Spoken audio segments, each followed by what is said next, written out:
afternoon, everyone. This is Nithin Ramachandra from the NR Hour Sports Show. This is episode 926. We are live on iHeartRadio, Spreaker, Spotify. Everyone, please tune in now. I'm alongside with our co-host, one of our co-hosts, Vedant Gupta from Global Kid Media. And then we're joined by a really, really special guest. His name is Terrence Metcalf. He's a former Ole Miss and NFL guard. He played for the Chicago Bears, Detroit Lions, New Orleans Saints. And also, he's the father of current Seattle Seahawks wide receiver DK Metcalf, a star in the league right now. So we're going to get to all that. But first, we're going to talk about Terrence's career and how he got into football. First of all, Terrence, I just want to say thank you for joining us today on a Friday. And how are you and your family doing? We're doing well, man. I want to thank you guys for having me on, first and foremost. So, it's big ups for you guys for doing what you guys are doing, and just excited to join you guys on today. Thank you. I guess I'll get it started here. So obviously, we all know that to be a lineman, you have to be one of the most skilled guys in the game of football. And your son plays a skilled position at wide receiver, one of obviously the freaks in the NFL of his strength, his speed, everything like that. But let's talk about you when you were younger. Were there any other sports involved? And when did you decide it was football? Well, I played football and I ran track. A lot of people wouldn't know this, but I did run track in high school. And it was just football, track, and powerlifting for me. Even though I threw the shot put, I was still the guy that ran the third leg on the 4x4 relay team. I was a big dude, but I ran the 4.7. I wasn't the fastest, but I was a fast, big guy prior to going to college, running the 40 times when you go. I didn't go to many camps at all, but I did travel to Ole Miss and I did their camp, and that's when I posted my best 40 time, and that's when everybody, caught wind of me being able to run. I was strong. I was a strong guy. I was ninth grade benching 315. Graduating high school, benching 425. Wow. So I was one of the strong guys going into college. And, so I wasn't, the media presence social media wasn't big at all back then. But, being one of the top athletes in Mississippi and with so many great guys coming out during the time that I was fortunate to come out of high school, there was just a ton of buzz around our state. And a lot of people caught wind of what I could actually do on the track, on the football field, and in the weight room. Oh wow, that's amazing, and I can see where DK gets his speed from and the strength from. But I want to ask for you growing up. You grew up in Mississippi, so who did you look up to role model wise while growing up as a kid, and when did you get interested in football? Well, really, it was my grandfather that I looked up to the most. His name was Reverend C.C. Metcalf. This was a guy that would pastor 3 churches. He would get up on a Monday and he's gone all week and back home on the weekend, preaching on Sunday. Would make us get up early in the morning to go to work. And I mean, we had yard duties. There was a leak on the roof. We carried the tarp up to the roof. Wow. We carried the shingles up to the roof. And this was a pretty big house. They bought a house that was built back in the late 1800s, and he restored that house. And so anything that went on with it, we were there doing it as young men. I can recall him always saying at 6 o'clock in the morning, it's 9 o'clock in the morning. Yeah. So we need to be up. And so just the work ethics there led to me, just wanting to do my best and work hard, man. And so I watched that guy bust his hump. He had 10 kids, 1 wife, wow. And was devoted to the Lord. And so it was just a no-brainer for me, man. And when football came about, I had an older cousin by the name of Jeffrey Williams that was playing football, and we were both big guys, but he was 6'4" in the 8th grade. And I'm 5'8" in the 7th grade. And so I'm thinking, okay, both of us will be 6'9" at one point in our lives. Well, he did hit that 6'10" threshold, and I stopped at 6'4". But just to see him go out for football, and I just did it because my cousin was doing it. I wasn't a huge fan of the game. It was just something to do leaving the Milwaukee area and moving to Mississippi. Football was the best thing for me to keep me focused and in line. And so I went at it hard. I was horrible when I first started, man. Some said I was the worst on the field, but I just didn't have the knowledge. And once I gained the knowledge, it was sky's the limits from there.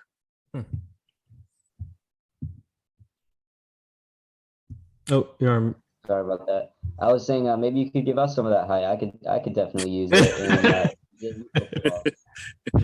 But one thing I'm curious about is being at Clarksdale for a while and then going to Ole Miss. I want to say Clarksdale is about an hour west of Ole Miss. It is exactly, yeah. So to be able to stay in Mississippi like that and be able to go to college there, and now obviously DK went there, and to have that in the family, how special is that place, Ole Miss, to you? Well, one thing Ole Miss always said, being a chip off the old block, and I think that was something that stuck in Kalen's head more than it did my head. To me, being able to stay close to home meant that my family would be able to watch me play football. Now, I was the number one recruit out of the state that year in '97, like I said, and I committed to Alabama. The first school I committed to was Ohio State. And just being up there around those guys, Eddie George, Orlando Pace, and these guys getting ready for the Rose Bowl at the time, it was so exhilarating, man, that when they called me up, I just committed without thought. But when I got back home, I'm like, okay, would you want your mom to have to travel that far and this and that? And so it just didn't make sense for me. I love the school. So I went on my visit to Alabama, committed to Alabama. But being in Mississippi, and I was a high school All-American at Clarksdale, I had a coach at Ole Miss by the name of Hugh Knowles that recruited me really hard. And he just stuck with me. He just said, you can go anywhere and play football. And I'm not telling you won't be a great player and you won't get to the NFL, but if you do something special for a school here in Mississippi that deserves you, then they'll never forget you. And so that stuck with me. And I never decommitted from Alabama. I never even committed to Ole Miss, but at the end of the day, a national signing day, I signed the letter of intent with Ole Miss. Wow. And man, my mom was able to come to the game. I met my wife. I started my family, got married my sophomore year. And so God had a purpose for me going to Ole Miss. I took those visits, but it routed me right back to where I started. And it's been, you can see the fruits of that labor today with not just my son having gone to Ole Miss, but before we moved to Las Vegas, I had my daughter. She was a student at Ole Miss. My daughter that's at Arizona State University as a freshman would have been a freshman at Ole Miss. Wow. And so it's just feeling, man, just to know that you can do something in front of the people that you grew up with in high school. They can come to the game, and then you have your extended family with Rebel Nation, always being there for you, regardless of what you're doing, regardless of your highs and your lows. They're always there, and they're supporting not just me because I made it, but so many other guys that did play with me that are there back in Mississippi, and they'll be at the game this weekend cheering the Rebels on against LSU. Hey, that's gonna be a huge game right there. Yeah. Oh yeah. They're going to retire Eli jersey at this game, so okay. A lot of the guys are going back. So that's going to be real nice. So I want to ask you. So obviously, I'm just curious. Did you get to play any other positions in high school before choosing offensive guard? And what was it like playing? What was it like playing at Ole Miss and playing in front of your family? Well, one of the biggest things for me, I thought I was a heck of a defensive tackle. Yeah. That was my primary position in high school, and I thought I was okay on the offensive line. You know what I'm saying? But as a deep tackle, it was hard for guys to block me. Like I said, I was big and I was strong, and I understood just if you continue to work, you can make a tackle. If you know how to run, you can run a guy down regardless of where he's. But when I got to Ole Miss, they put me on the offensive line, and I had a wonderful coach. Like I said, two guys that I was fortunate enough to be coached by in college. Hugh Knowles, my first coach, before they took the job at Auburn, was a fantastic O-line coach, very skilled and technician, teaching you the game. And then the next O-line coach I had at Ole Miss was John Latina. I can't even say enough about that guy because he was both of those guys today were like father figures for me. Being a young man with a family, with a wife and kids, and you're in college. And so that was just amazing to me. Now, again, had I played D tackle, yeah, I think I would have done the exact same thing. But being under those two guys' tutelage and them being able to teach me beyond the game, beyond the field, was one of the most important things for me. And just being back at home at Ole Miss, mm-hmm.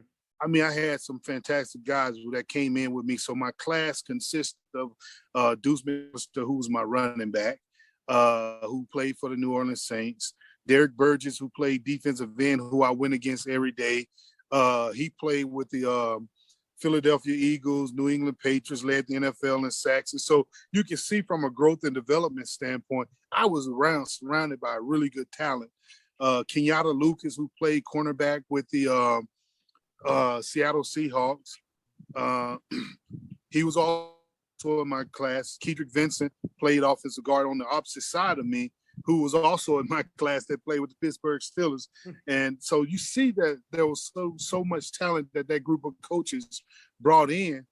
We would get lost in what's going on in football today, but there was so many guys that contributed to. Todd Wade played right tackle on the O-line. He played 10 years in the NFL with the Miami Dolphins. And so I was brought in at a time when there was change coming at Ole Miss that was necessary. And guys realized, hey, we can stay in state and we can do something special at this university. Our goal was to win a national title, but we ended up losing our coaches that time that we felt like we had an opportunity to make that run. Not taking anything away from Coach Cutcliffe and that staff because they were wonderful. And they did do some things. They did win the SEC West. And so that was just a great, wonderful time for me as a player, as a college player. Wow. Like I said, that's the most skillful position in the game of football. I'm always curious because I play JV football and I play quarterback. I might not be the most talented guy, but there's always stuff you can do to outwork your competition. Oh, yeah. What advice do you have for young guys who are playing the game of football, who are trying to stand out, who are trying to maybe make their mark, that they can do maybe outside of just their talent? Well, one of the main things I would say is always be confident in what you're blessed with, your talents. And you don't have to go out and try to be anybody else. Just be who you are. But you got to know this. If I'm limited in a certain area, then I'm going to work on that. Then I'm going to outwork you in the areas where I am gifted. If I can run but I can't jump, then I'll outrun you. You know, if I can jump higher than you and I can catch, well, I may not be the fastest, but everything my quarterback throws to me, I'll be able to catch it. If I can't throw a deep ball, any shallow routes, any intermediate routes, I'm going to hit you dead spot on. You know, and so you just practice your craft and develop to be the best you that you can be. Because when you hear pro athletes talk about, I always outwork the next man, I would always run. And I lived in the South. And so there were cotton fields all around me. And I can just go back to the times where I would go visit my aunt as a young football player in high school, and I'm running through the cotton field. Nobody out there running with me. And I look up, I'm miles on the back end of the cotton field. And so now I got to come from back there. You know, I got to take that road and run from back there to my aunt's house. That's extra running. During the summertime, I'm in the weight room when no one else is in the weight room. Now, it was a summer job, but I took that summer job just so I can work out. I didn't have a weight room at home. Mm-hmm. And so now in my mind, while my teammates are doing whatever they're doing or visiting or vacationing, I'm in the gym. First, I'm mopping the gym first off after guys are playing. But then after that, me and my godfather, who was my O-line coach at the time, we would hit the weight room after that, you know. Then I would go run a mile, just do things that was out of the norm. And, people would always say, you got an opportunity to go to the league. I never paid that any attention. So when you're a kid, if I'm in the 9th grade, how can I be the best 9th grader? Right. I can't be the best NFL player in the 9th grader that I can be. I got to be the best 9th grader that I can be. So I would always tell kids, focus on where you are now, but work hard like you're a pro. Like I would always tell my son, DeKalen, when we train, you got to train like a pro all the time. You can't get away with stuff in middle school and think it's going to change when you get to high school. You can't slack in high school and think you're going to be serious about football when you get in college. It's the same thing. It never changes for us as athletes. Anything you do, you always got to feel like I'm one step behind the next person so that it forces you to work hard. So tell our fans about your draft experience. Obviously, you got drafted in 2002, pick round 3, pick 93 by the Chicago Bears, a great franchise in the NFL. So what was that like, the feeling like waiting with your family and then finally getting your name called in round 3 with the Chicago Bears? Oh, man, listen, I'm telling you that. And it's so crazy that I got a chance to share this again with my son, because you're always told that, oh, you're going to be this round, you're going to be that round. But at the end of the day, until your name is called, you don't know where you're going to get drafted. I was talking to a team in the 1st round. No one called my name. I talked to a team in the 2nd round. No one called my name. And so I got my family over. We're sitting there. We're eating together. We're celebrating. We're watching the draft. And at some point, it got frustrating. I just went in my room in the back and closed the door. And I got a phone call from the Bears. And they were just like, are you ready to be a Chicago Bear? And I'm like, I'm going crazy. I'm like, yes, sir. And it was just, you can't explain that feeling, man. Like when you finally get to accomplish something that once you realize, oh, I have a chance to do this, I got a chance to be in the NFL, and you go for it wholeheartedly. It's just a sense of accomplishments, man. But again, I always kept things in perspective. Football was just a really, really high-paying job. And so the reason I say it like that is because when you hear the stories about people coming into your life and they're trying to get stuff out of you, that stuff is true to a certain extent. But that part isn't even the tough part. It's the guilty part where you start feeling guilty yourself and feeling like, oh, I have to do for everybody because I'm the one that made it. And so I had to not so much justify my job, but I had to get people to understand, yes, I play in the NFL, but I just have a job that pays more than you. You got a job to do every day. I'm no greater than you. I just get up earlier than you and I go to bed later than you, And so, man, I can't, if you had to put it in words, I would describe DeKalen's excitement for me that was my sense of accomplishment. He made it, Yeah. And so God did something and saw something fit in me that I can give to another kid, not just my kid, but it was his teammates as well, yeah, that I could sow in their lives and teach them how to train hard, how to be conscious of others and not selfish and think about themselves, and then work hard. That was my slogan, my saying, trust God, whoever your God is, trust him, treat people right and work hard. Those are the things that I always demanded out of every kid that I was blessed to come in contact with. And they knew everything about me was genuine. I cared, I loved them, and I sold into their lives the right way. And then, man, that has been the most exhilarating part about from the day I started football till today. Can you guys hear me? I can hear you now. Yeah.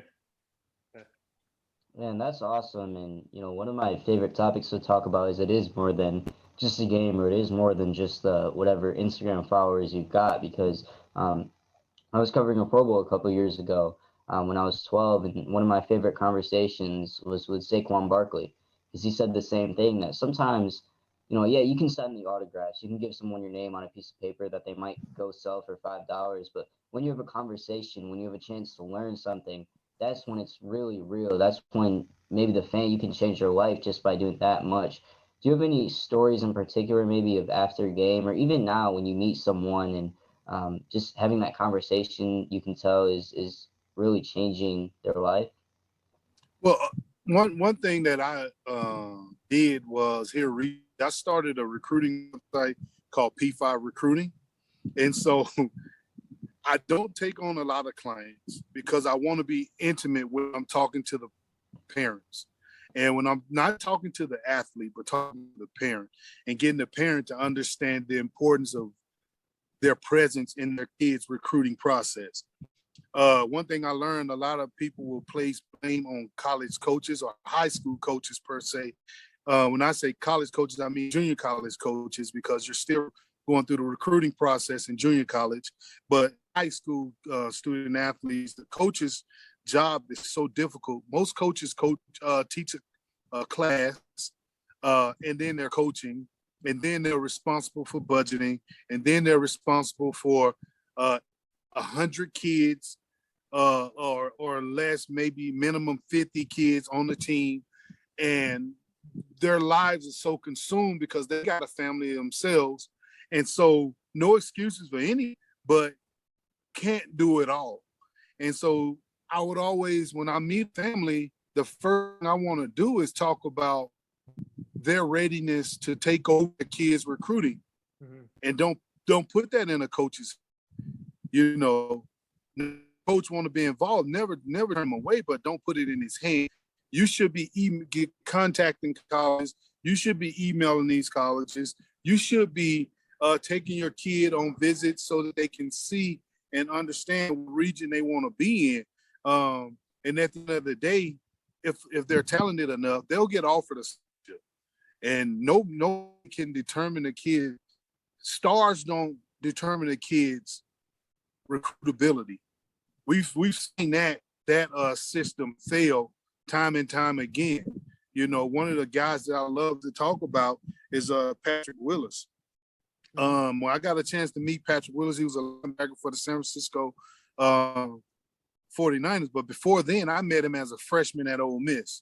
And I was back home visiting during his freshman year. And I walk in the facility to go work out, and this kid is the only one in the meeting room watching film as a freshman. And I introduced myself. I told him, man, that's amazing to see you in here.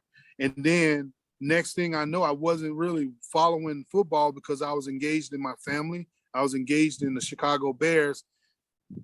Then it comes his junior year. He's coming out. He's the number 11 player drafted by the San Francisco 49ers. It didn't shock me, but they had him rated as a 2-star athlete coming out of high school. So that tells people that my work, the way I treat people, the way my morals are in place, that's what people take notice of. That's what's going to get me recruited. And so I tell families, I say, you have to take over this. And I see it every day. I get the phone calls from the moms and the phone calls from the dads and them saying thank you. But all I did was share the word. Here's how you should do it. And it was based on what I didn't have growing up. Like my mom worked, and so I went on most of my recruiting visits myself. And not to take anything, I learned. My son, it comes around. I didn't know he was like football. Well, he fell in love with it. And granted, he was in the presence of some amazing football players throughout my career.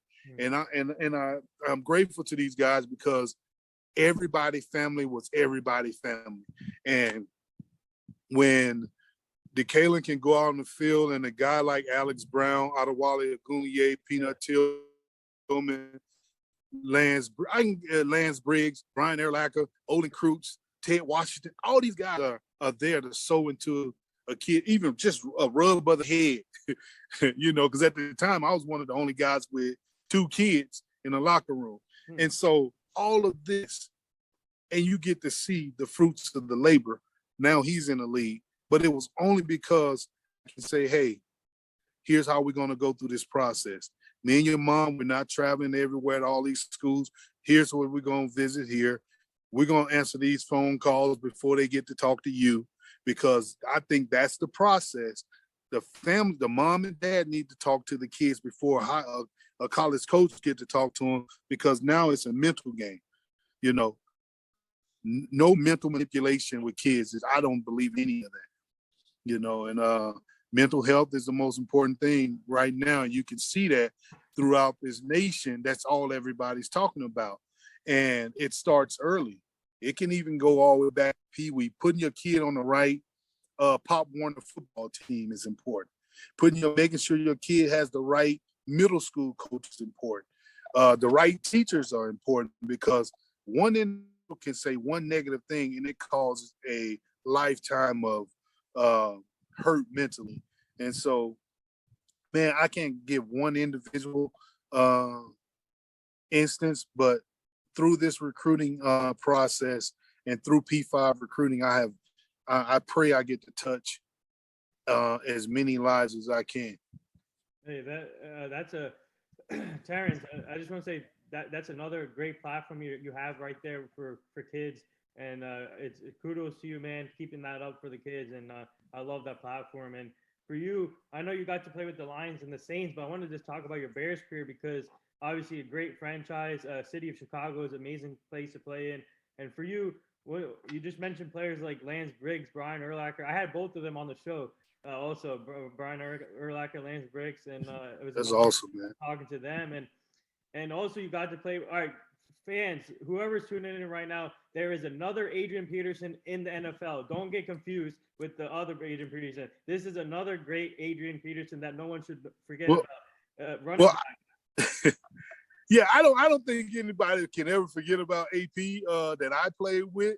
Yeah. AP was everybody's career takes a certain path, and it's just crazy how we got 2 APs in the NFL at the same time, exact same spelling, everything.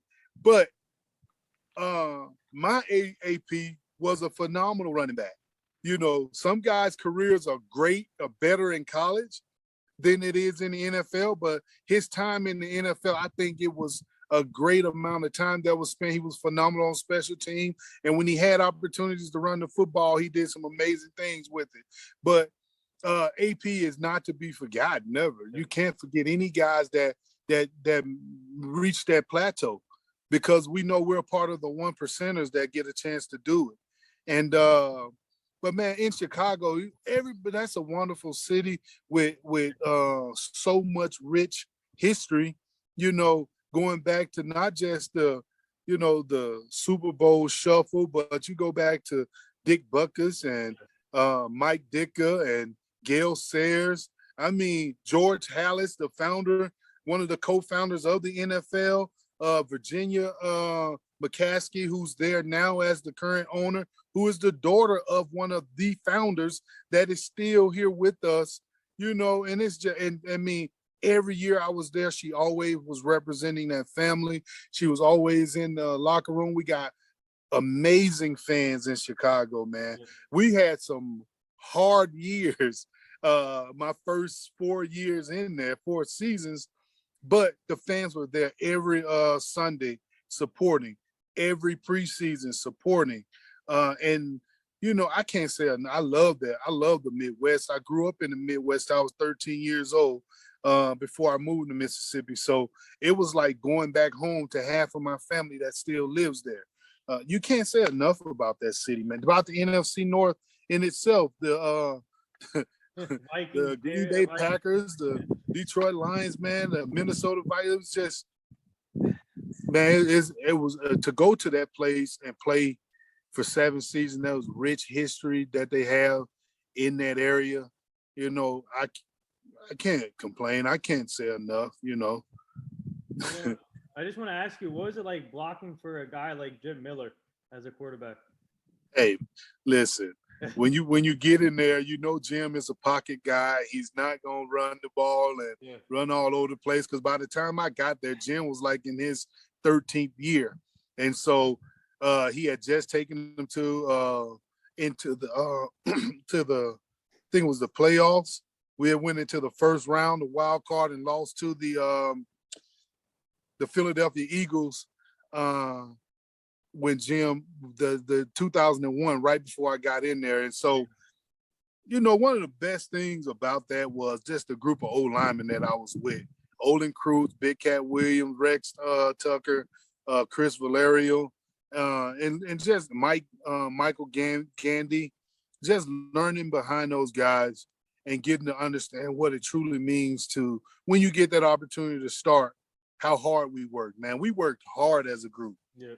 Off days. And that's most guys in the NFL. I want to talk like we did something that other guys didn't do, but we shared with each other. We went to O-line dinner every Thursday. We were in the weight room with each other every off day on a Tuesday. On a Monday, if it was Victory Monday, which we didn't have many of them, but we were in there working out with each other, and we did extra work by bringing guys in to train us all as a group.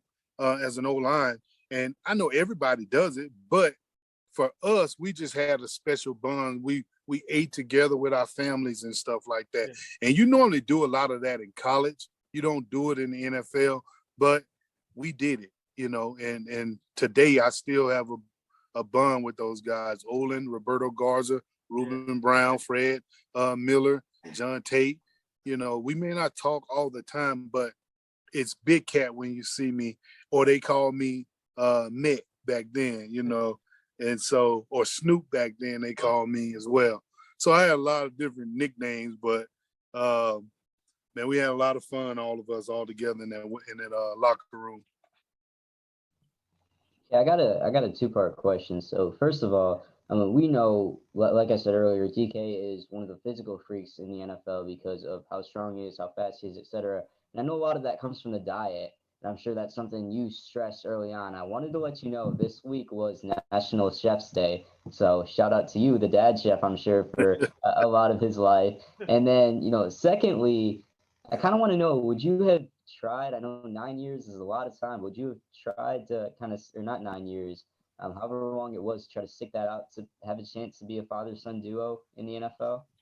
Well, the life of an old lineman, it could last a long time if you're a tackle, but interior guys like guards and center, you get banged up a lot. And so I never even thought that I'd play in the NFL, if I can be honest.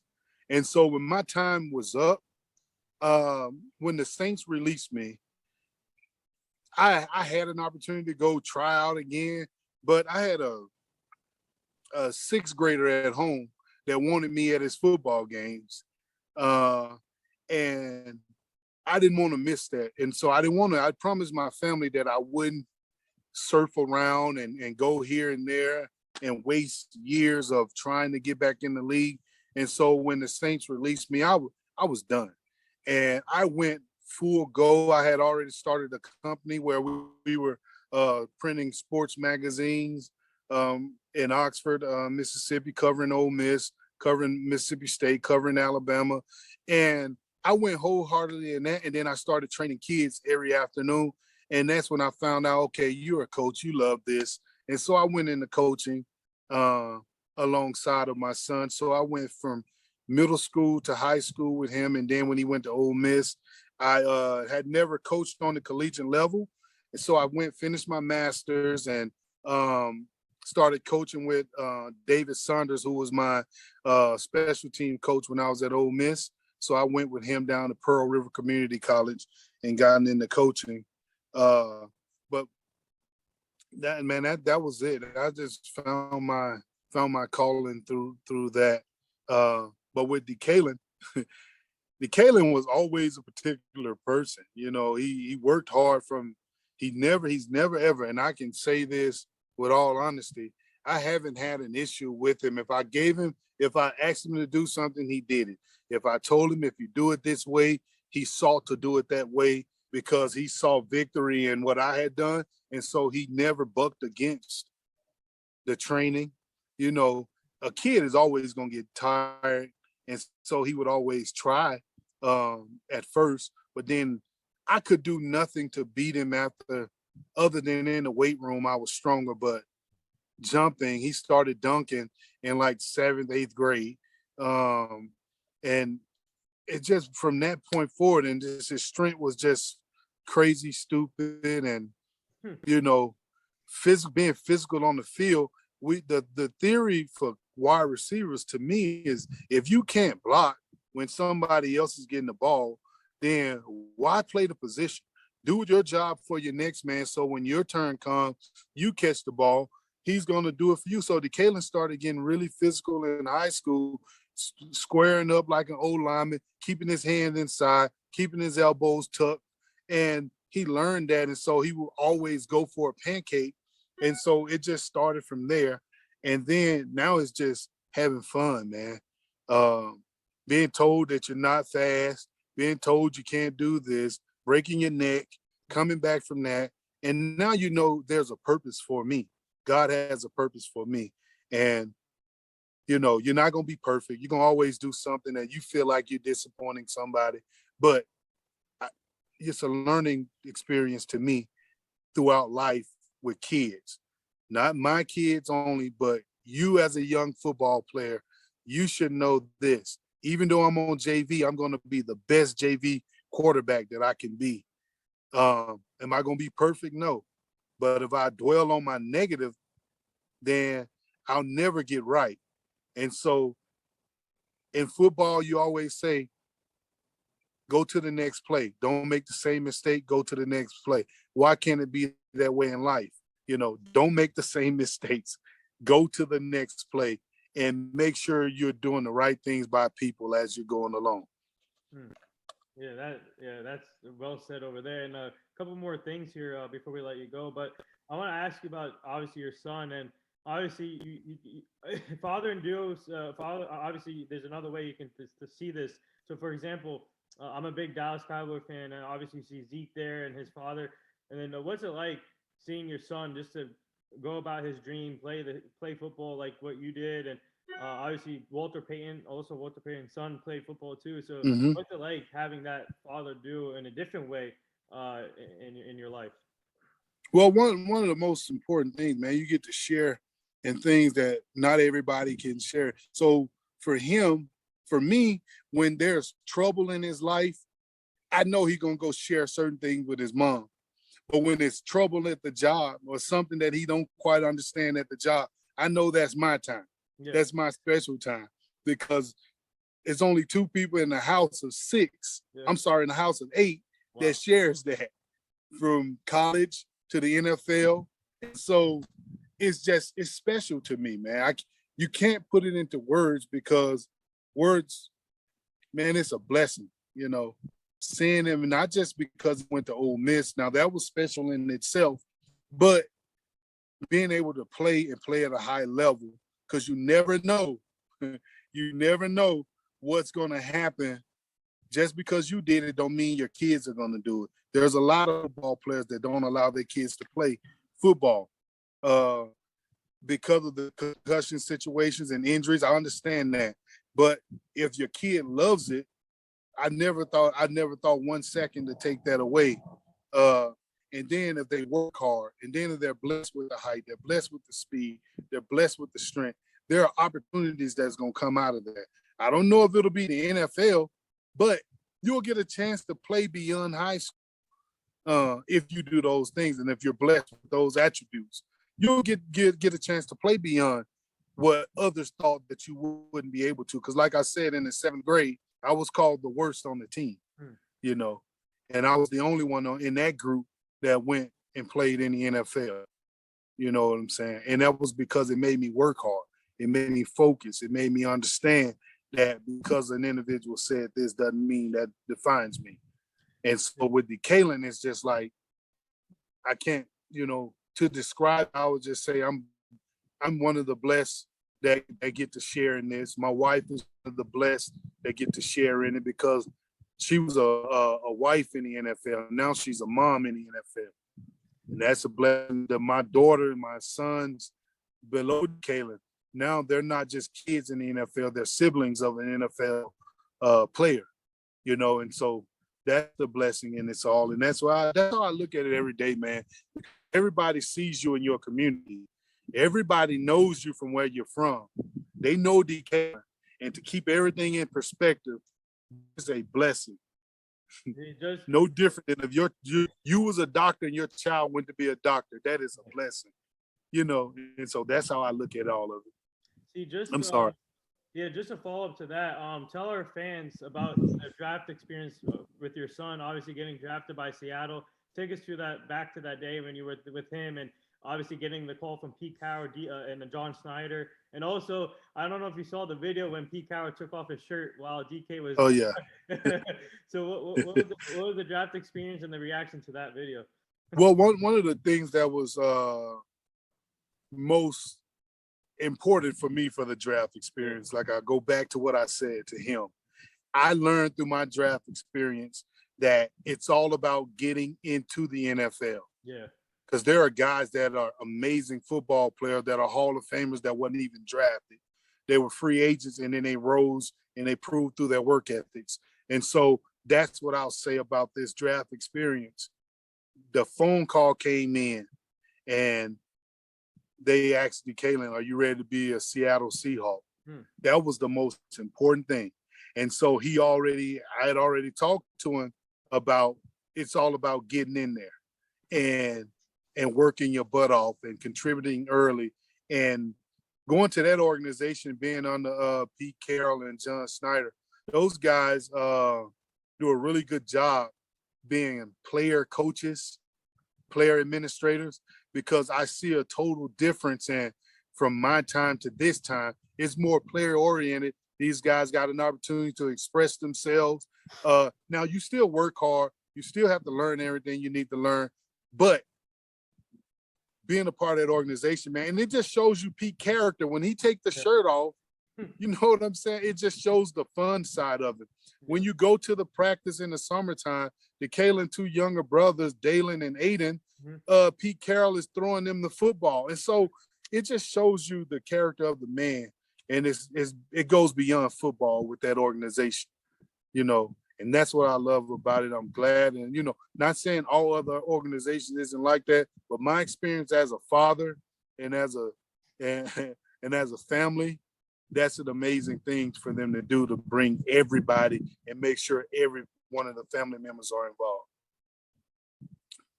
Guys, I gotta get ready to head on up out of here. I do apologize. Oh, okay. Yeah, I started another business, and so I got to get back to it. All right. So, Madon, do you have anything else before? No, I just want to say I appreciate it, Mr. Metcalf, and I think there's a lot of thank things I can y'all. learn. People watching this can learn for sure. And I do a show. I'd love to have you on there as well, and I'll coordinate. Would love to. Yeah, I'll DM you on Instagram. And then stay with me, man, with the football stuff too, because again, you should always be encouraged. The first thing you started out was, I know that I'm on JV. None of that matters. It's not where you start. And I know this is a crazy saying, not where you start, but always where you finish. But it's also where I am, how I think and how I feel about myself, as a football player, because everything you watch on social media says JV guys don't make it, but that ain't so. You know what I'm saying? And so anytime you want to shout, hit me up, man. Hit me up, and I'll be more than, if I'm free, I'll be able to do it. And I really appreciate that. Yeah. And I'm a guy who struggles sometimes to get off the sideline, even at the JV level. I know I'm only in 10th grade, but that's just motivation every year to get a little bit better. And I can say objectively, I think I've gotten a little bit better every year. And varsity is when it matters for sure. So I'm just working up to that. Yep. So there it is. That wraps up episode 926 with former Ole Miss NFL guard Terrence Metcalf. He is the father of current Seattle Seahawks wide receiver DK Metcalf. So I just want to say thank you for joining us today. It was truly an honor. We would like to have you back on the show at some point down the line so you can meet the full team. And but keep up the great work, man. And good luck to your son the rest of the way this season. And you and your family stay safe. Thank you, guys, man. Thank y'all for having me. Truly. Yeah, no problem. Y'all have a blessed one. Bye-bye.